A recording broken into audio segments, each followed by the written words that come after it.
여러분 안녕하십니까? 라디오 전망대 이용선입니다.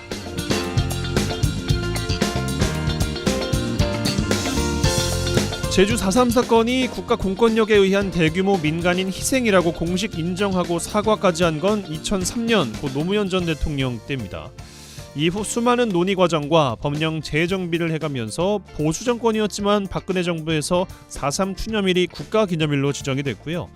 희생자들에 대한 생계비와 배보상금 지급 기준 등이 법령으로 마련이 됐습니다. 최근 보수정당의 일부 세력들의 폄훼, 왜곡이 심각한 수준에 달하고 있죠. 북한 김일성이 사주한 공산 폭동이라는 게 이들의 주장인데 75년에 걸쳐 수많은 역사학자들과 전문가들이 이렇게 정립해놓은 역사적인 의미 따위는 정치적인 잇 속에 묻혀버렸습니다. 이런 가운데 오늘 열린 제주 4.3 추념식 윤석열 대통령이 불참한 건 아쉬움이 큽니다. 일정상 이유 때문이라고는 하지만 여당의 주요 인사들까지 불참하면서 역사 왜곡에 대한 정부와 여당의 입장 모호해졌습니다. 제주 4.3은 1947년 3월 1일부터 1954년 9월 21일까지 무려 8년 동안 제주도에서 발생한 남노당 무장대와 토벌대 간 무력 충돌, 토벌대 진압 과정에서 다수 주민들이 희생당한 사건이고요. 공식 희생자 수만 14,530명, 인명피해가 2만에서 3만 명까지 되는 걸로 추정되는 우리의 역사의 아픔입니다. 정치인들이 어떻게 기억하든 국민들인 우리가 정확히 기억하고 변화를 만들어가는 것 무엇보다 중요하겠습니다.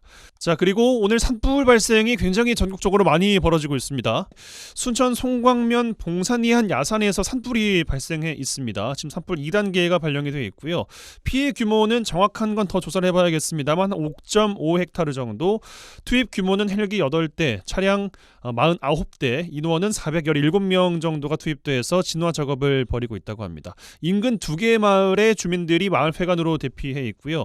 56가구 76명의 주민들이 대피해 있습니다. 산불이 오늘 굉장히 많이 발생했는데 얼른 진화가 좀 됐으면 좋겠다는 바람 가져봅니다. 오늘 라디오 전망대가 준비한 소식입니다. 지역 소식들 뉴스 브리핑 통해서 들어보고요. 한 주간 도정 소식 이어집니다. 중앙 이슈, 지역 이슈 탈탈 털어보는 털어보러 이어집니다. 잠시 후에 뵙죠.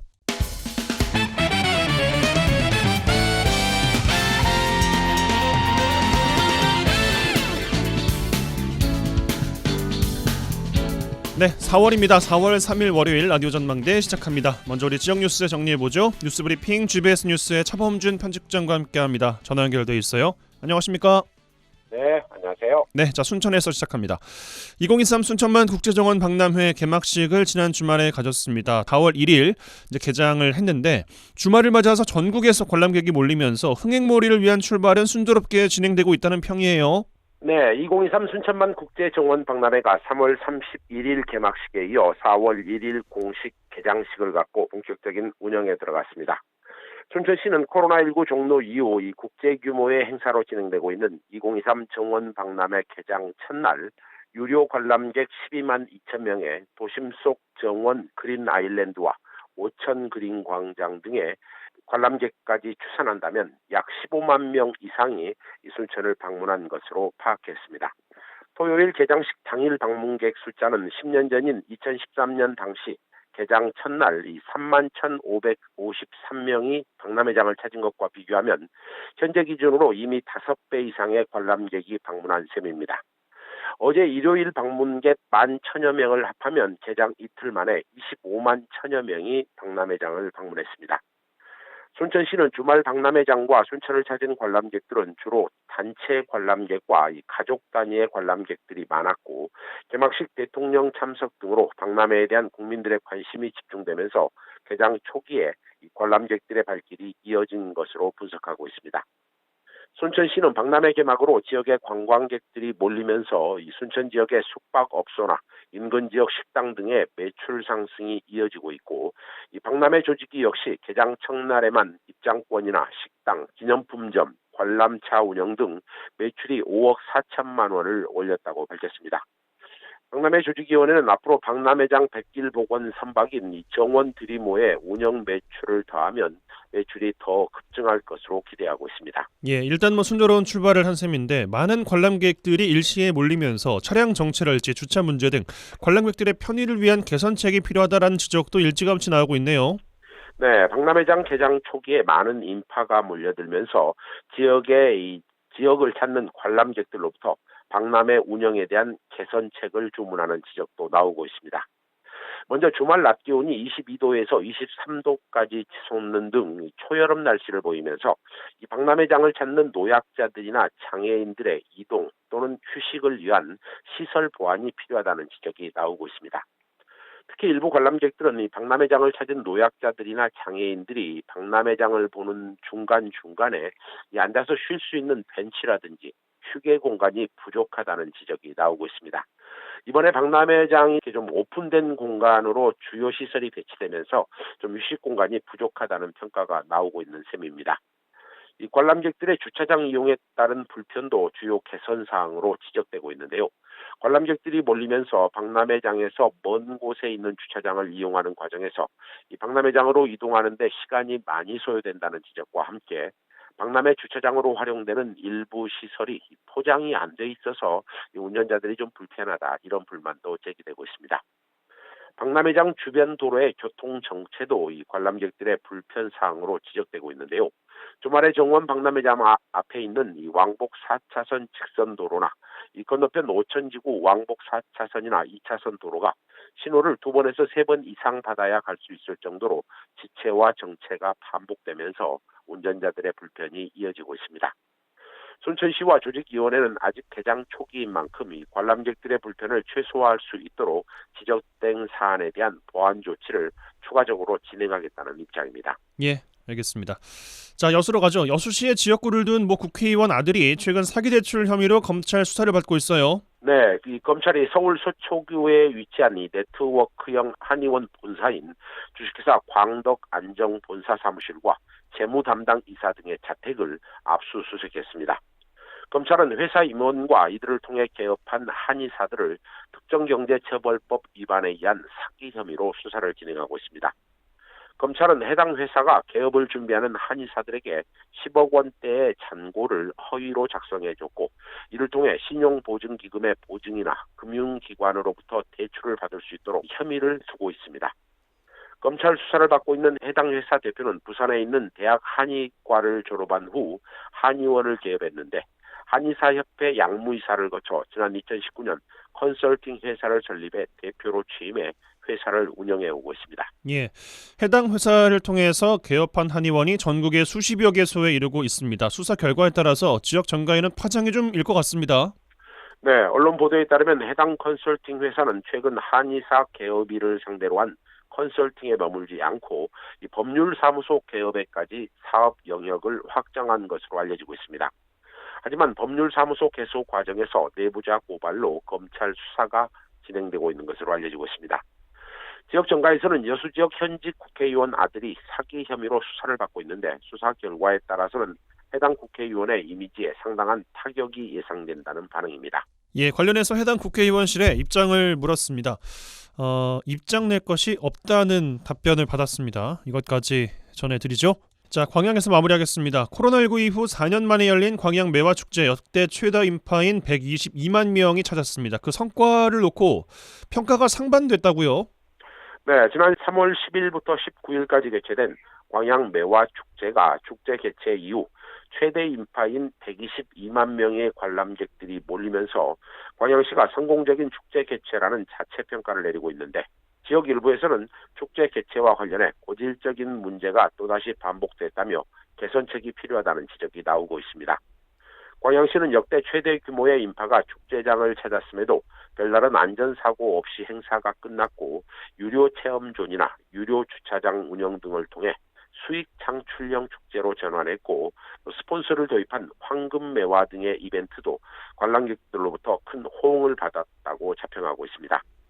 하지만 지역 일부에서는 매번 축제 때마다 지속이 되고 있는 교통혼잡이나 불법 노점상들의 난립, 바가지 요금 논란, 화장실 부족 등의 상황이 전혀 개선되지 않았고 이 관람객들은 많았지만 직거래 장터 등에서 매출 증대 효과가 적었고 행사 중에 전기가 반복해서 나가는 등 지역경제 활성화 효과가 거의 없었다는 평가도 나오고 있습니다. 광양시는 축제 개최 과정에서 매번 고질적으로 제기되는 교통정체나 불법 노점상 문제 등을 해결하기 위해 올해도 최선을 다했지만 이 축제 기간이고 또 평소보다 많은 사람이 몰리는 기간인 만큼 이 교통정체 문제나 이런 일부의 문제는 어느 정도 감수를 해야 된다는 입장입니다. 또한 불법 노점상 단속과 관련해서도 이 축제 현장에서 노점상들의 격한 반발이나 또 인력 부족으로 인해 강력한 단속을 벌이기가 좀 어려웠다 이렇게 해명했습니다. 하지만 광양시의 이 같은 해명에도 불구하고 광양시가 축제 개최 이전에 축제장 인근의 불법 노점상 또 바가지 요금에 대해서 강력하게 단속하겠다는 의지를 밝혔는데도 축제 기간 중 실제 단속이 거의 이루어지지 않았다는 지적입니다. 실제 광양시는 행사 기간 종합상황실로 접수된 이 바가지 요금 신고 5건에 대해서 주변 가게와 시세를 맞춰달라는 단순한 권고 수준의 조치에 머물렀고 또 불법 노점상 전체가 아닌 이 무신고 식품 판매에 대해서만 9건에 대해 적발하고 고발 조치를 진행했다며 당초 큰 소리에 비해 강력한 조치가 이루어지지 않았다 이런 비판이 나오고 있습니다. 예, 자 뉴스브리핑 GBS 뉴스의 차범준 편집장과 함께했어요. 고맙습니다. 네, 고맙습니다.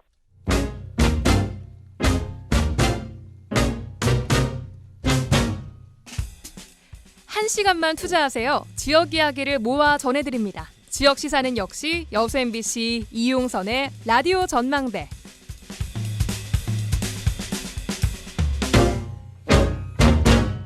예, 매주 월요일로 바뀐 털어불어 이번 주도 진행하겠습니다.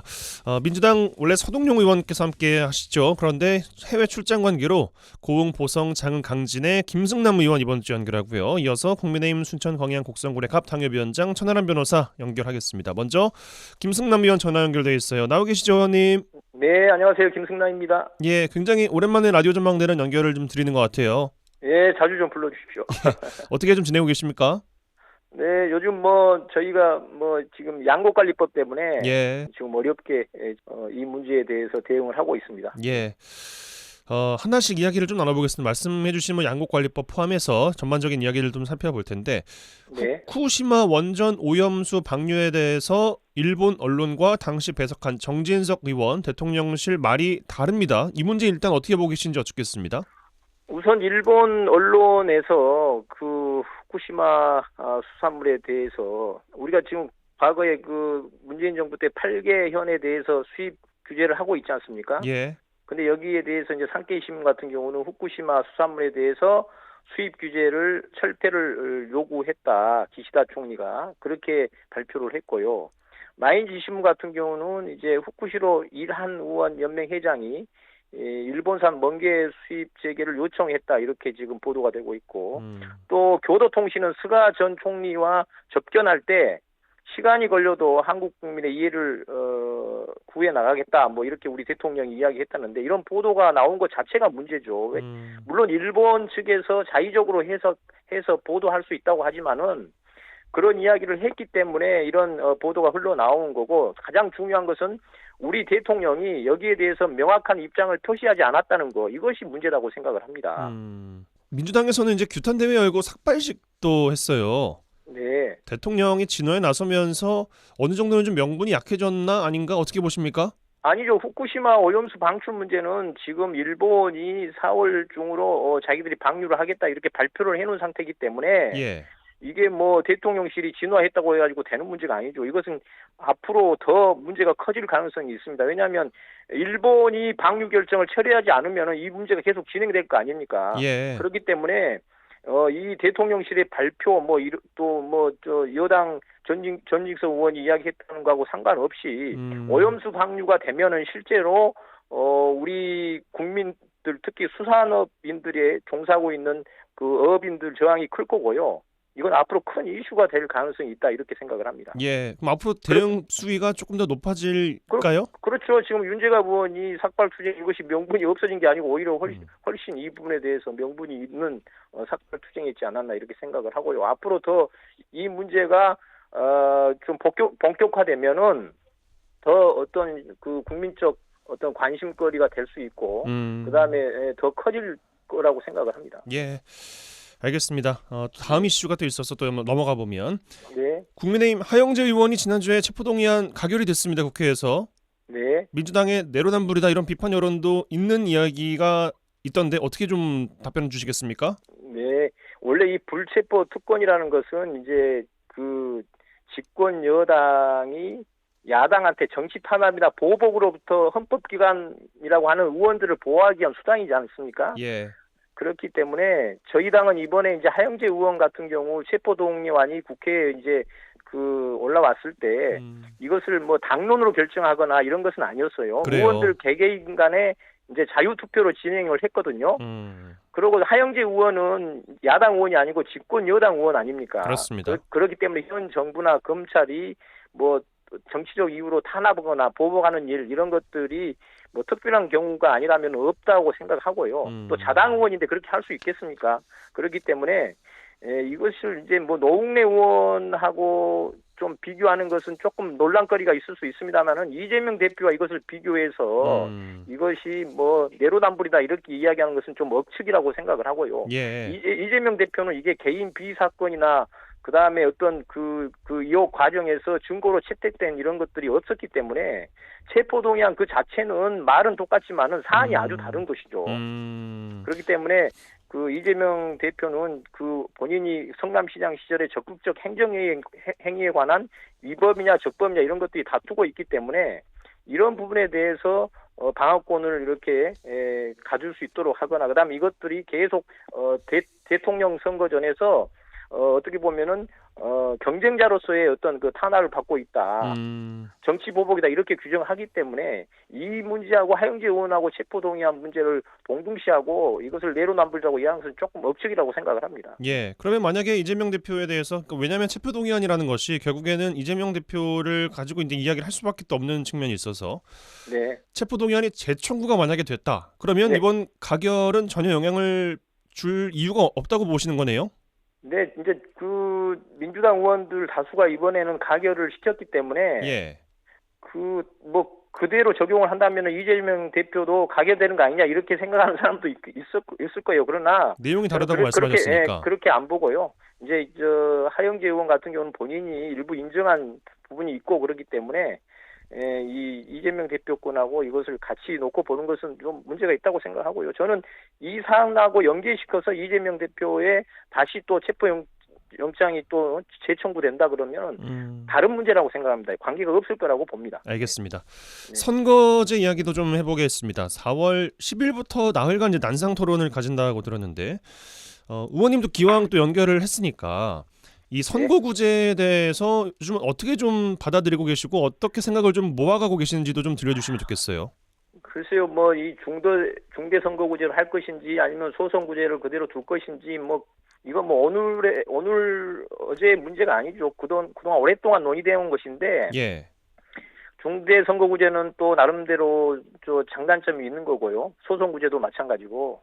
그런데 이제 저는 선거제 개편을 통해서 가장 중요한 게 국민의 투표 지형대로 국회의 의석수를 배분하자. 이게 가장 근본적인 취지 아닙니까? 예. 그렇기 때문에 저는 개인적으로 그렇습니다. 도시지역, 특히 특별시라든가 광역시라든가 대도시권은 중대선거구제로 하고 그 다음에 농어촌 지역은 인구 감소 지역이나 이런 지역은 이제 지역 대표성을 감안해서 너무 또 면적이 넓기 때문에 소선거제로 하는 이 도농 복합형 중대 선거구제를 하는 것이 맞다. 굳이 한다 그러면 개편을 한다 그러면 이제 그런 상황인데요. 지금 워낙 여야 간의 입장 차이가 크고 또 야당인 우리 당 내에서도 의원들 간의 입장 차이가 커가지고 이게 이제 4월 내에 이게 법정 기한이 4월 달인데 합의점을 찾을 수 있을지 좀 의문입니다. 지금 뭐 전원위원회를 소집해가지고 의원들을 합의점을 좀 찾겠다고 하지만은 상당히 어려운 문제지 않을까 이렇게 생각을 합니다. 예, 그러면은 정리해 보면 도농 복합형 중대 선거구제 정개특위에서 제안했던 요거에 찬성을 일단 의원님께서 하시는 거네요.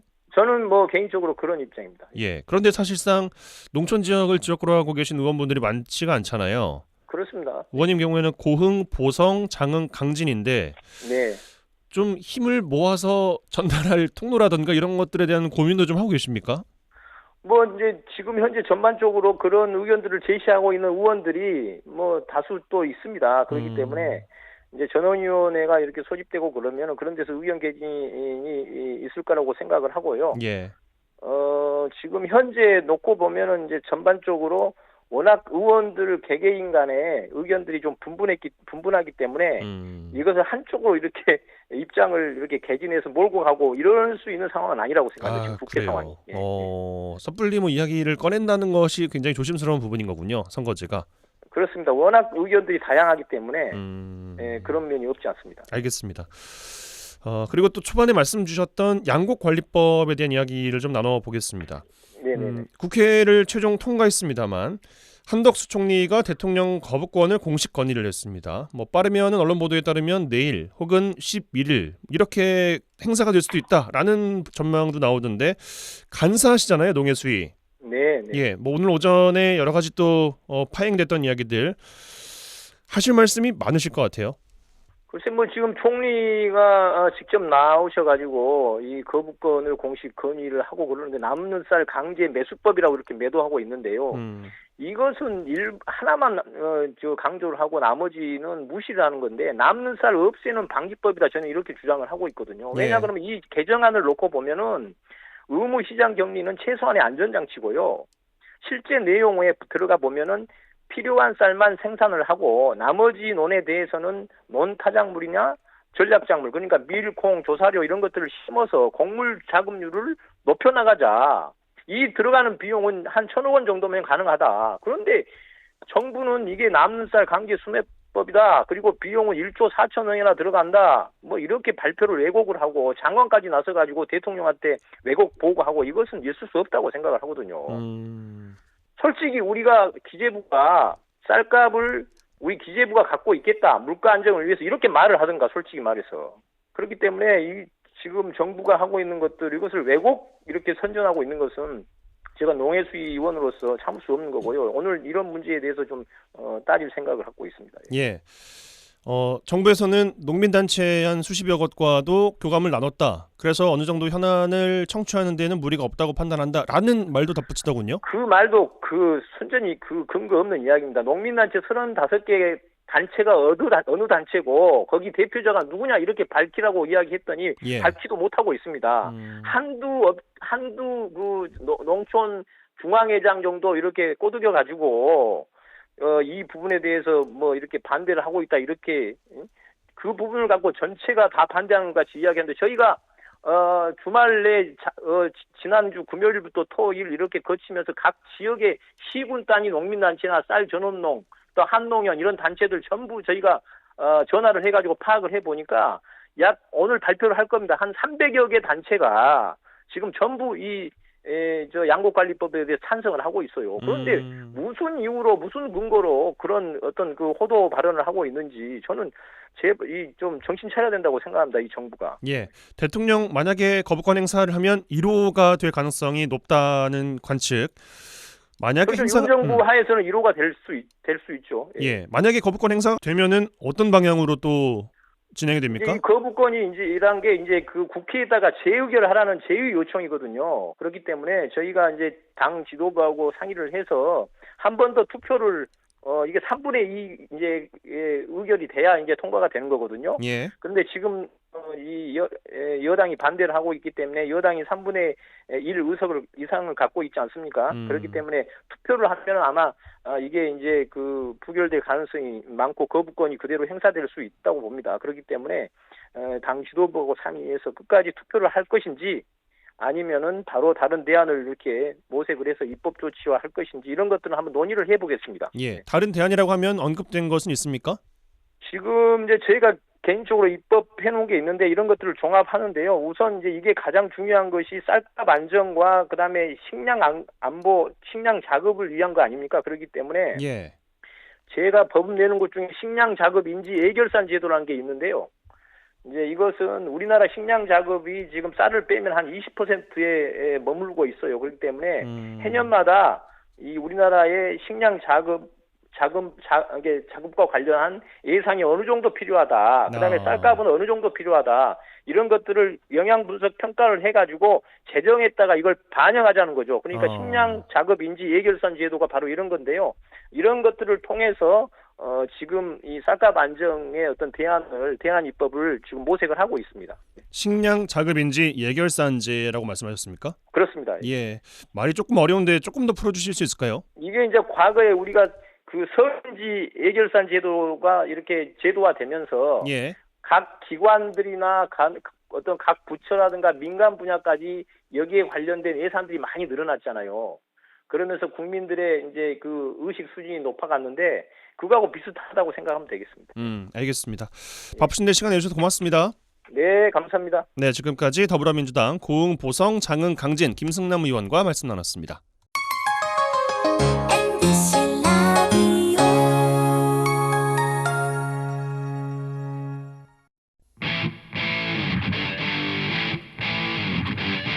젊고 당찬 시사 생활밀착 뉴스 이용선의 라디오 전망대. 네, 라디오 전망대 본격 정치 시사 토크 털어보러 이어갑니다. 국민의힘 순천 광양 곡성 고래갑 당협위원장 천하람 변호사 전화 연결돼 있어요. 나와 계시죠, 변호사님? 네, 안녕하세요. 순천의 천하람입니다. 예, 오늘은 뭘 좀 하고 보내셨습니까? 네, 오늘은 그 4.3이어서 예, 제주도에 이제 4.3 추념식 와가지고 지금도 아직 제주에 있습니다. 예, 그러시군요. 네. 뭐 감회가 예. 좀 새로우셨습니까? 올해는 어떠셨습니까? 그렇죠. 이게 저도 오늘 추념식장에서 이렇게 제 바로 뒷줄에 우리 그 여순 유가족 분들도 쭉 이렇게 같이 계시더라고요. 예. 그래서 이제 같이 동백꽃 이렇게 배지 달고 항상 이렇게 추념식 하는 거 보는데 참 우리나라가 참 어떻게 보면 정치라는 게 참 세상 일을 복잡하게 하기도 한다. 물론 뭐 도움이 될 때도 있지만 국민들의 참 마음 아픈 거를 우리가 위로하는데 뭐 여야니 보수 진보니 뭐 좌우니 이런 게 무슨 어떤 의미에서 소용인가 뭐 그런 생각도 좀 많이 하고 그랬습니다. 알겠습니다. 예, 4월 3일 4.3 또 이야기 나눌 것들이 많아서 하나씩 또 좀 여쭤보면 네? 대장동 50억 클럽 특별법이 국회에 상정이 됐습니다. 한동훈 장관은 진실 규명에 방해가 될 거다라는 의견을 내놨고 천 변호사님 어떻게 좀 보십니까? 그거는 뭐 사실은 큰 의미는 없을 것 같습니다. 왜냐하면 이게 특별법이 통과되는데 오래 걸릴 겁니다. 그러니까 이게 패스트트랙에 태우는 것까지는 아마 정의당이 동의를 할지 잘 모르겠고 예.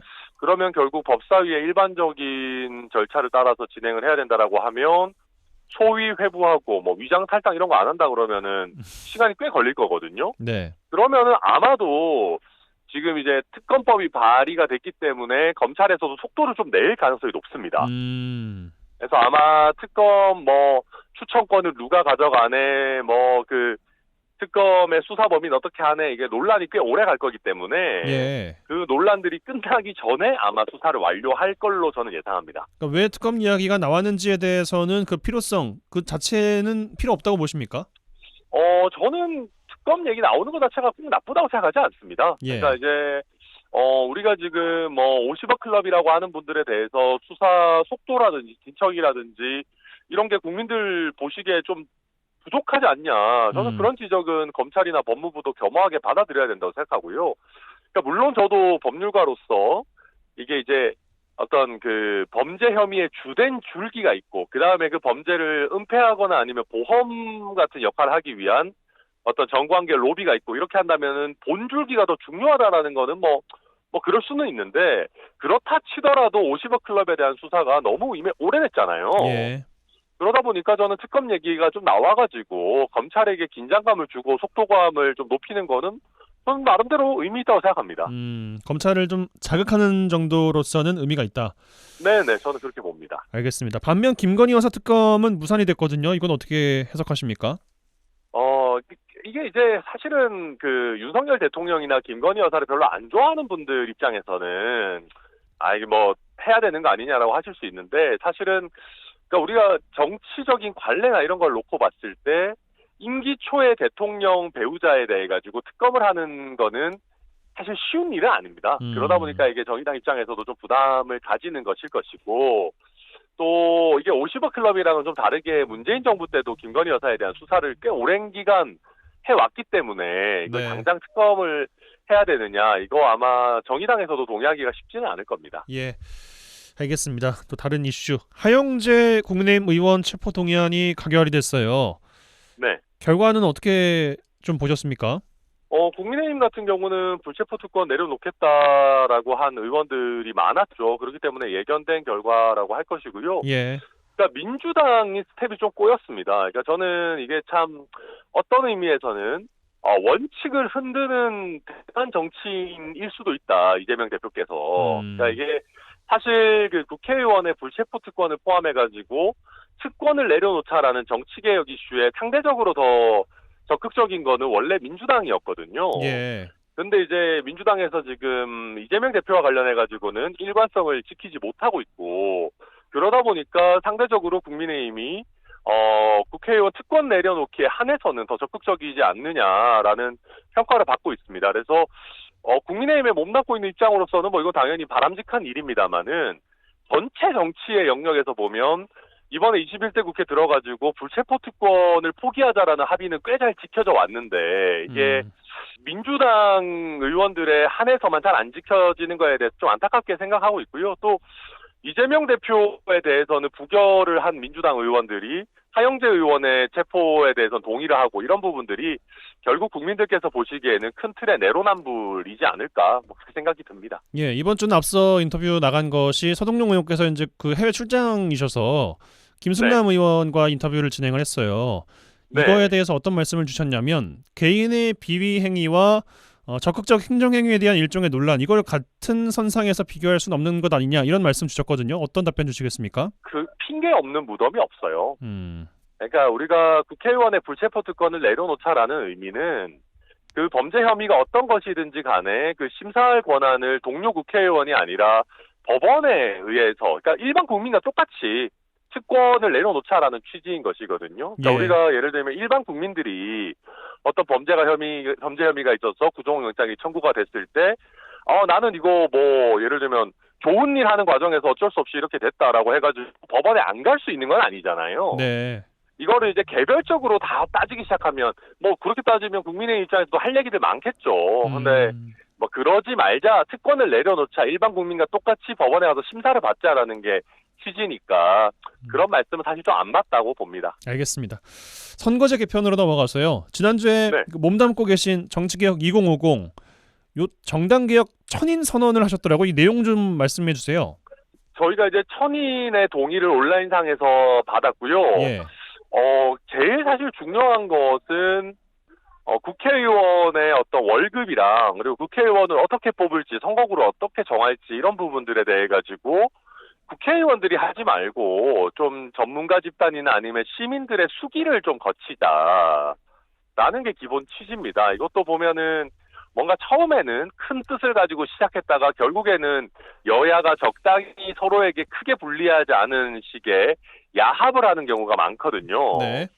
그러지 말자라는 게 저희 정치개혁 2050의 취지고, 이게 단순히 뜬구름 잡는 이상론이 아니고 실제로 외국에서는 정치개혁을 할 때 이렇게 하는 경우들이 꽤 있습니다. 왜냐하면 자기 머리를 자기가 못 깎는 것이기 때문에 네. 시민들이나 전문가 집단에 맡겨버리고 국회의원은 거기에 대해서 찬반 투표만 하는 경우들이 해외 사례들은 실제로 있기 때문에 우리도 좀 그렇게 해보자. 이거 언제까지 여야에서 무의미한 사파 싸움 하다가 또 약간 애매한 절충해서 발전도 아니고 퇴보도 아닌 이상한 제도, 이제 그런 거는 좀 그만하자, 이런 취지입니다.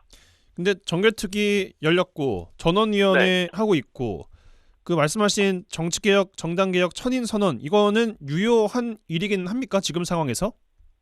이게 이제 사실은 뭐 지금 당장 이게 현실화되기는 쉽지 않은 면이 있겠지만은 네. 결국 이런 것들이 국회의원들에 대한 하나의 압박이 된다고 보는 겁니다. 그러니까 이번 총선에도 적용이 될 수 있냐라는 질문입니다. 지금 뭐 당장 수기 제도를 따로 꾸리기는 쉽지 않겠죠. 그렇지만 꼭 선거제도가 아니더라도 예. 정치개혁 2050 얘기했듯이 국회의원 임금 문제라든지 국회의원의 어떤 보좌진의 문제라든지, 사실 지방의원 세비 인상도 늘 이런 논란 비슷하게 나오잖아요. 예. 자기들 마음대로 올리는 거에 대해 가지고. 그래서 예. 이런 부분에 대해서 보다 적극적인 시민에 의한 통제가 필요하다라는 거는 뭐 여전히 유효한 아젠다고요. 다만 말씀하신 것처럼 선거 제도 관련해 가지고는 지금 이제 국회 전원위원회가 지금 소집이 돼서 운영이 되고 있기 때문에 거기서 본격적으로 논의될 걸로 보입니다. 알겠습니다. 양곡관리법 이야기도 좀 해야겠어요. 네. 국회를 최종 통과했습니다만 한덕수 총리께서 대통령 거부권을 공식 건의했고 뭐 이르면 내일 혹은 11일 요 정도에 쓸 걸로 검토를 하고 있는 것 같은데 이게 되면은 이제 제 1호 거부권이라는 거 아니겠습니까? 네, 맞습니다. 어떻게 이 과정들을 좀 보고 계십니까? 저는 거부권 행사 필요하다라고 생각합니다. 왜냐하면 가장 중요한 것은 대통령이 공수표를 날리는 사람이 돼서는 좀 곤란합니다. 예. 양곡관리법에 대해 가지고는 정부와 여당이 매우 일관되게 이것은 결코 해서는 안 된다. 이게 약간 사탕발림 같은 거다. 그러니까 지금 당장은 입에 달지 모르겠지만 결국 우리 농업 경쟁력이나 장기적으로 봐서는 농가의 기대소득을 낮추는 악법이다라고 말씀을 드렸기 때문에 이거를 이제 와가지고 국회 통과됐다고 해서 거부권 행사를 안 하면 이건 대통령의 이야기가 대통령의 말이 신뢰를 잃는 것이거든요. 그래서 저는 뭐 거부권 행사 검토하는 것은 잘한 결정이다 그렇게 봅니다. 예. 대통령의 그 정책 결정에 대한 어느 정도의 흐름은 이야기 주신 것 같은데 개인적으로는 양곡관리법에 대해서 어떻게 좀 평가하십니까? 유토피아에 산다면은 하면 좋겠죠.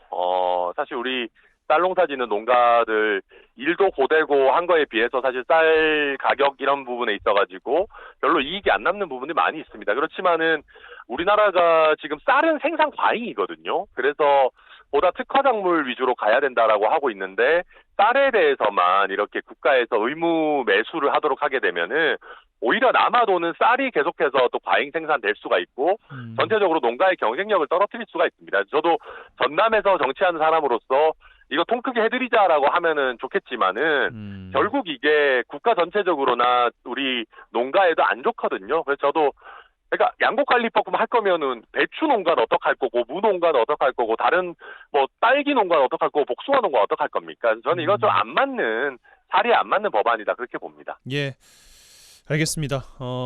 거부권 행사는 일단 할 걸로 이제 보고 계신 거잖아요. 그러면 네네 할 겁니다. 실제로. 해야 된다고도 보고 계신 거고 네, 시기의 네, 문제이고. 그렇습니다. 예. 네. 알겠습니다. 순천만 국제정원 박람회 개막식에 대통령께서 결국 참여를 하셨어요. 네. 예. 통역 봉사를 또 희망하고 계시더라고요. 변호사께서는. 네, 저희가 이제 일반 자원봉사를 해도 사실 되는데요. 근데 이게 조금 선거법 관련해서 이슈가 있을 수가 있습니다. 이게 우리 지역 구민을 돕거나 하게 되면은. 예. 그래서 이제 제일 선거법에 문제가 가장 없는 게 이제 통역봉사지 않을까 해가지고 저랑 이준석 대표가 통역봉사 좀 하면 어떻겠냐 했는데 이게 뭐 신청 기간이나 뭐 이런 부분들이 좀 지난 부분이 있어가지고 대기 명단에만 일단 올려놓은 상태고요. 그리고 제가 지난주에 어제구나. 저희 부모님도 이제 순천만의 정원에 있는 가든스테이에서 하루 숙박을 하셔가지고 예. 저도 겸사겸사 정원 갔다 왔는데 그래서 뭐 제가 그냥 자주 다니려고요. 자주 다니기만 해도 봉사자분들이나 해설자분들이 되게 좋아하시고 이런저런 애로사항도 얘기해 주시고 그래가지고 꼭 통역봉사가 아니라도 순천만 정원에 자주자주 갈 생각입니다. 네. 대통령께서도 내려오시면서 여기저기를 또 둘러보셨어요.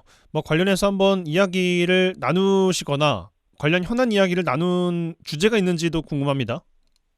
아니요. 뭐 저도 그럴 기회는 많지는 않았고요. 일단 가뭄 관련해가지고 사실 심각하잖아요. 광주 전남이. 그래서 그런 부분 대통령께서 챙기시는 거는 뭐 당연히 좋다고 보고 제가 대통령께서 개막식 하시고 나서 만찬도 같이 하긴 했었는데 전당대회 관련해가지고 뭐 수고 많았다 정도 얘기하고 저도 순천 와주셔서 감사하다라는 얘기했고 별로 그렇게 현안에 관해가지고 깊게 얘기할 기회는 별로 없었습니다. 그렇지만은 이미 정무수석실에서 우리 지역의 현안이나 이런 거 잘 파악하고 있고 또 경전선 우회라든지 아니면 동천의 명품하천 사업 이런 거 어떻게 잘 준비하셔가지고 오셨더라고요. 그래서 저는 뭐 굉장히 높게 평가하고 또 노광규 시장이 무소속인 만큼 또 정부 여당과도 소통을 잘하고 있어가지고 저도 그런 부분도 뭐 굉장히 잘 되고 있다 그렇게 평가합니다. 어찌 보면은 그 당협위원장으로서의 입지는 조금 줄어드는 거 아닙니까 그러면? 아니요, 뭐 제 입지보다도 기본적으로 우리 순천시가 잘 되는 게 중요한 거니까요. 이게 뭐 뭐 너무 민원이 잘 많고 대통령실이 잘 안 들어줘가지고 제가 역할을 많이 해야 되는 것보다는 제가 많은 역할을 설령 하지 않더라도 잘 되는 게 더 중요한 것이고, 이번에 순천만 정원 박람회 관련해가지고도 지금 굉장히 원활하게 잘 되고 있어가지고, 저도 앞으로 경전선 우회나 명품 하천 사업 이런 게 약속한 대로 잘 되는지 그런 부분은 저도 당협위원장으로서 잘 챙길 그런 생각입니다. 알겠습니다. 이번 주 인터뷰 이 정도로 마무리하죠. 고맙습니다. 아이고, 감사합니다. 네, 지금까지 국민의힘 순천 광양 곡성구례갑 당협위원장 천하람 변호사와 말씀 나눴습니다.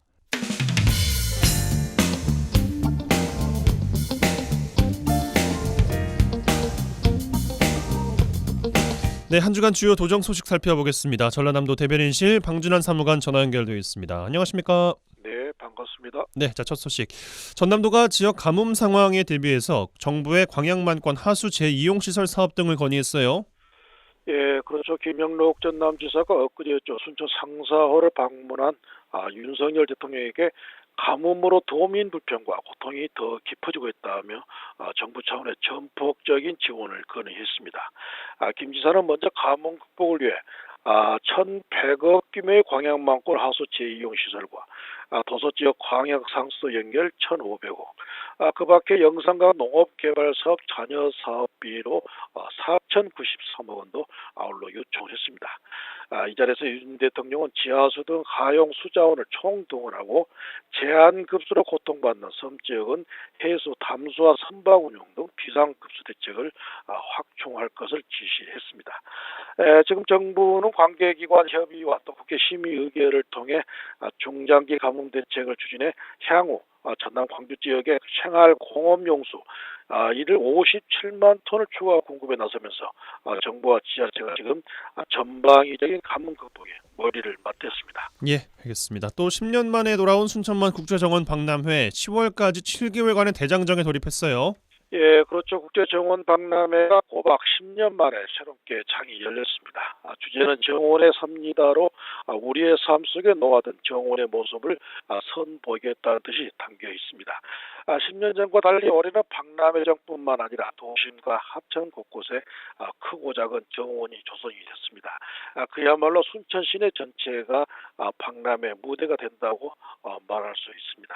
60만 평에 이르는 정원 속에서 세계 각 나라의 정원을 감상할 수 있고요.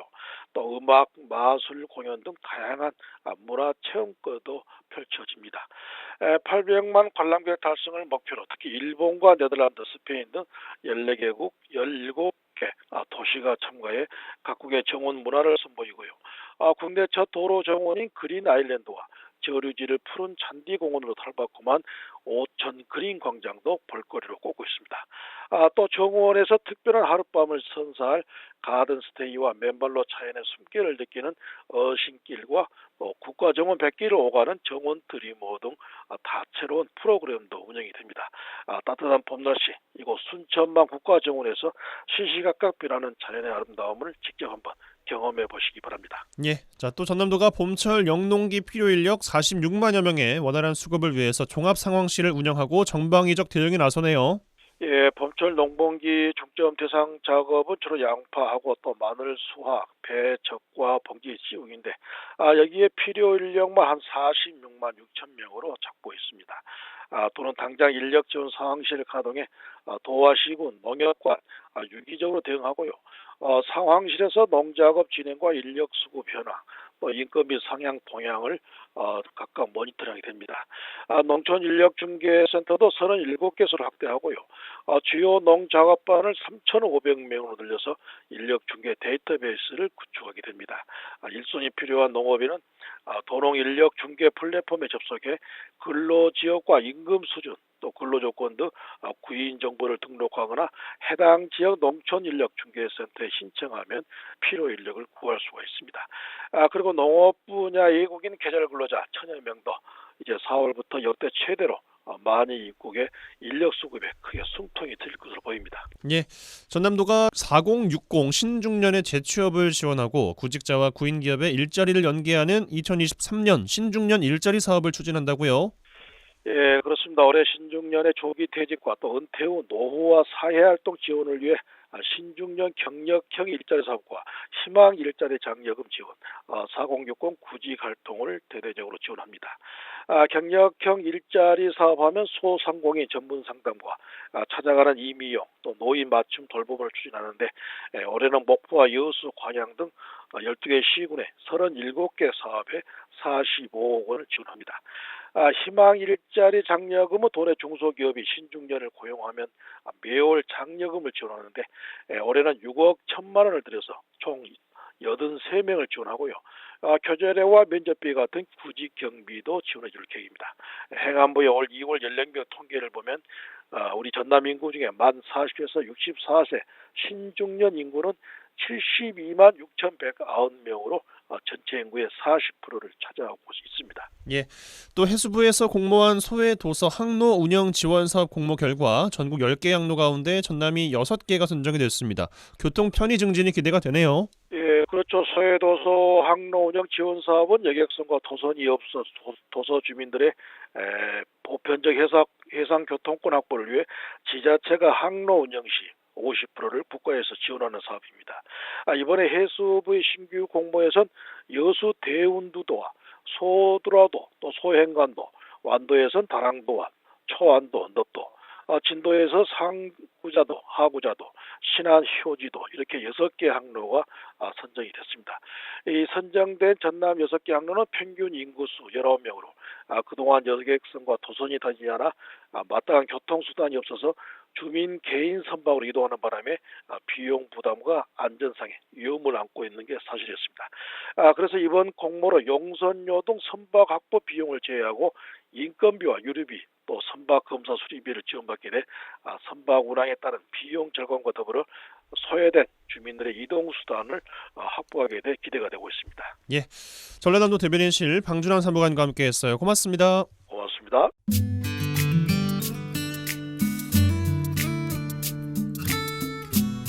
네, 4월 3일 월요일 라디오 전망대 오늘 준비한 소식은 여기까지입니다. 오늘도 고생 많으셨습니다. 오늘 하루 전국에서 크고 작은 산불이 계속 일어나고 있습니다. 정말 건조한 날씨가 계속되고 있기 때문에 무엇보다도 불씨관리 철저하게 해주셔야겠다는 점 다시 한번 말씀을 좀 드리겠습니다. 내일부터는 좀 봄비가 내린다고 하죠. 시원하게 한번 좀 내려서 건조한 날씨가 좀 가셨으면 좋겠습니다. 서영은의 비오는 거리 듣고 계십니다. 짧게 들으시고 내일 저녁 6시 5분에 다시 뵙죠. 이용선이었습니다.